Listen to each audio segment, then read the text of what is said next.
Teka-teki soal pemilik sebenarnya akun kasus Fufu Fafa yang dikaitkan dengan Gibran Rakabuming Raka masih menjadi tanda tanya publik. Di tengah rasa penasaran ini muncul akun Anonymous Indonesia yang kemudian membeberkan data dari akun Fufu Fafa. Dari capture yang dituliskan oleh akun Anonymous ini tertulis rentetan biodata pribadi yang kemudian kembali mencatut nama Gibran Rakabuming Raka.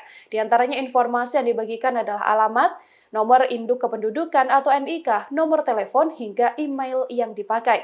Tertulis juga riwayat lain seperti nama keluarga dan juga nama orang tua, namun kebenaran dari data yang dibagikan Anonymous ini tak bisa dikonfirmasi pasti. Sebelumnya Menkominfo Budi Aris Setiadi juga sudah membantah bahwa akun Fufu Fafa adalah milik Gibran Rakabuming Raka.